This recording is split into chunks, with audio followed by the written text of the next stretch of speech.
County Performing Arts Center, June 6th. Tickets at Ticketmaster.com. The Live 5 for 6 Skyview Network, sponsored by Terry Lambert Hyundai. 253 days ago, we were at 90 degrees, and I think we're going to hit it tomorrow. That would tie the record for the longest streak since 90 degrees. Well, before look at your holiday weekend forecast. Right now on News Channel 6 at 6, the Georgia primary election reshaping Augusta government. We'll hear from the winners and losers as your News at 6 starts now. Live from Television Park, this is WJBF News Channel 6 at 6. Good evening, everyone. I'm Jenny Montgomery. I'm Brad Means. Thanks for joining us. Coverage you can count on begins with a vote for the mayor. It is what Augusta voters said the government needed. A referendum to give the mayor a vote like the other commissioners gained the approval of more than 70% of city voters. Some city leaders say it'll bring needed change. Others say no. George Escala has more. In a little more than a month, Mayor Garnett Johnson will be saying yes or no to any item coming before commissioners, something no mayor has done before. There's a new day in Augusta, Georgia. And I think what you're going to see come July 1st and moving forward, that there'll be some very swift action taken on things that needed to have been done even previously. 7 out of 10 Augusta voters saying yes to giving the mayor a vote, an overwhelming total. They want to see all this horseplay that goes on to stop. And I do. I feel like this yes vote's going to help out tremendously. But the mayor vote bitterly divided commissioners. Bobby Williams, who opposed it, lost his re-election bid and doesn't see the mayor vote helping city government. No, not by a long shot. I think it will add to our woes or what have you, due to the fact that he's going to have to declare side. Jordan Johnson easily won re-election, but also opposed the mayor vote and doesn't see it as a step in the right direction. No, I think it'll actually make things just a little bit more difficult, but the people have spoken, and I think that that is the greatest form of democracy, is to allow the people to have a decision. And starting in July, the mayor will be helping make decisions on the commission. In Augusta, George Escala, WJBF, News Channel 6. The Richmond County Sheriff race headed to a runoff to win the primary election. A candidate needed to have 50% of the vote plus one. That didn't happen. Incumbent Richard Roundtree, the sheriff, with 49% of the votes. Eugene Brantley, the challenger, sitting at about 28%. Those two will square off in 4 weeks. Hannah Latier, live now from the sheriff's office with what you need to know when the runoff gets here. Hannah? Brad, while some provisional ballots are still being accepted, Board of Elections leaders tell me there will likely be a runoff, but not everyone gets to vote. If you voted on a Republican ballot in Tuesday's primary election, you cannot vote in the sheriff runoff because both candidates are running as Democrats. If you voted on a Democratic or nonpartisan ballot, or if you didn't vote at all in the primary election, you can vote in the runoff.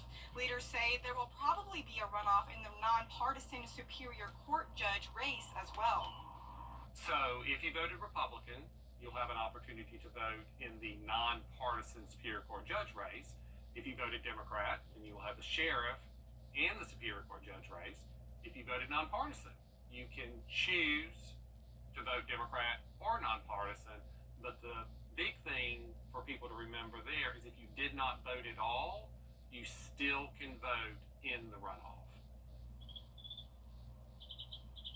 The Board of Elections will be certifying the votes on Tuesday, and if there is a runoff election, it'll be on June 18th. We'll have reaction from Sheriff Roundtree and Gino Brantley at WJBF.com. Live in Augusta, Hannah Latier, WJBF News Channel 6.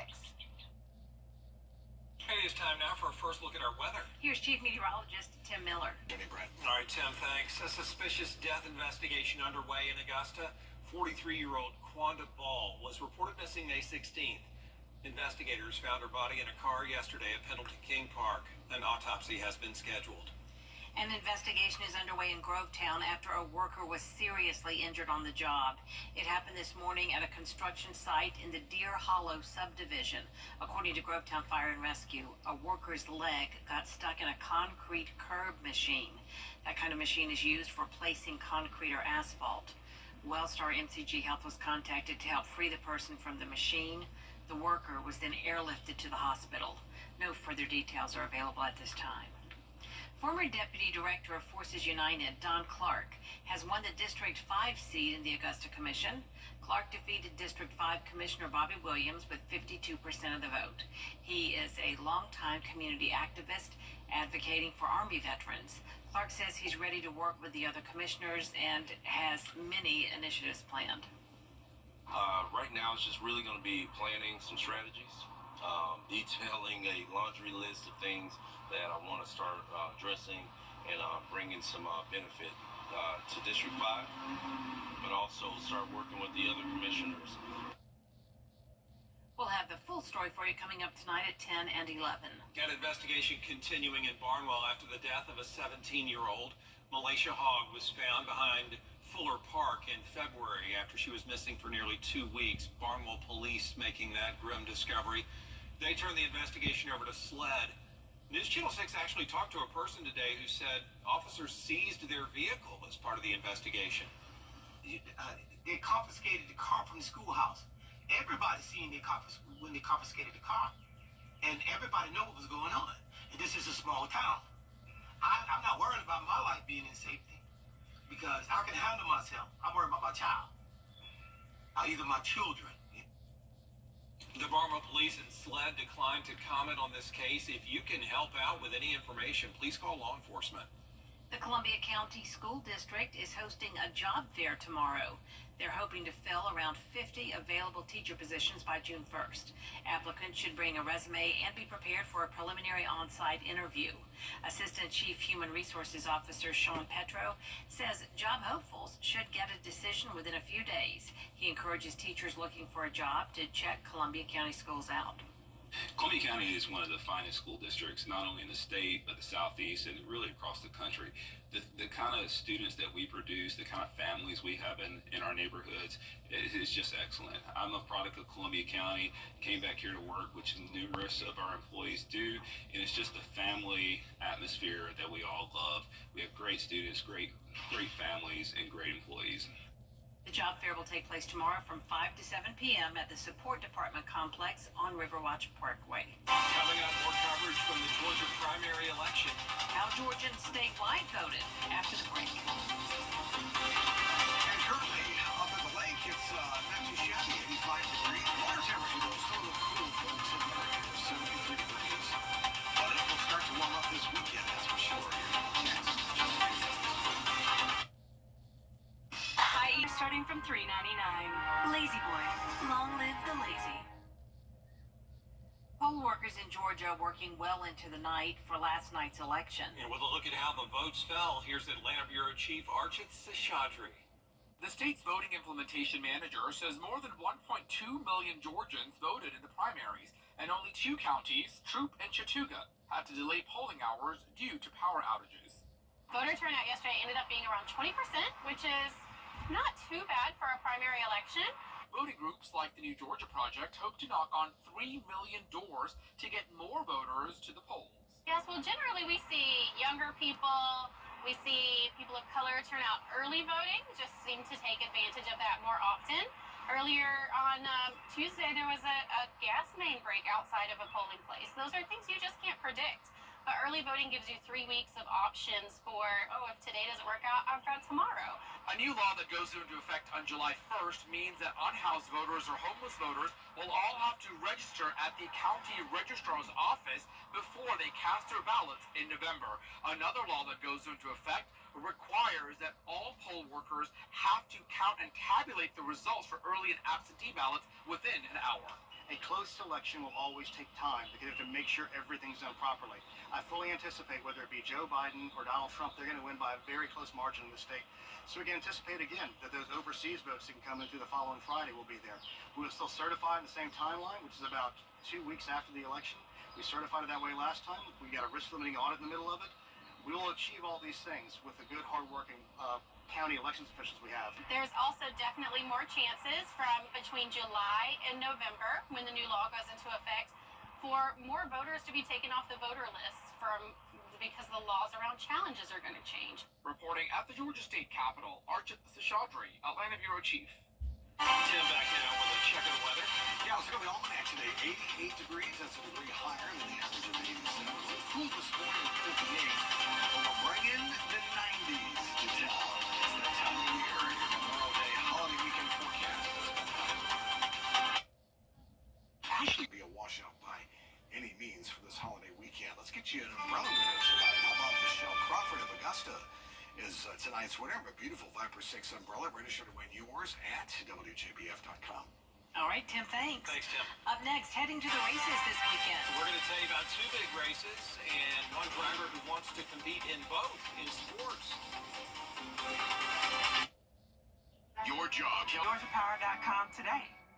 Hi, I'm Jennifer Tyner with Goodwill Industries of Middle Georgia and the CSRA. If you know an amazing woman who deserves to be honored, nominate her today at WJBF.com. When Drew and I launched our furniture collection at Rooms to Go, we could only have dreamed of this type of response. Our sofas and sectionals sold faster than we ever imagined, so we're back in Mississippi at the factory to do something long overdue.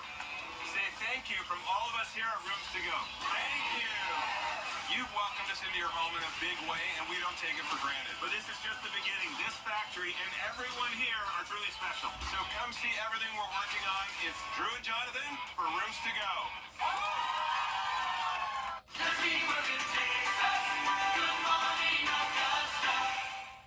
Weather headlines on News Channel 6, brought to you by Hickson Roofing. The News Channel 6 mobile app is now even better. Download it today. Now, WJBF sports coverage you can count on.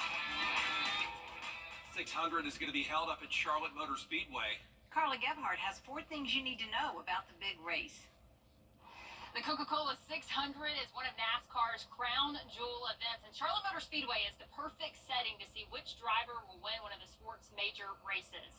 Here are 4 things that you need to know about Sunday's race.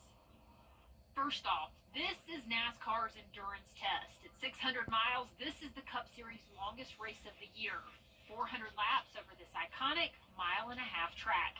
With a longer race comes more opportunity to secure points in the standings.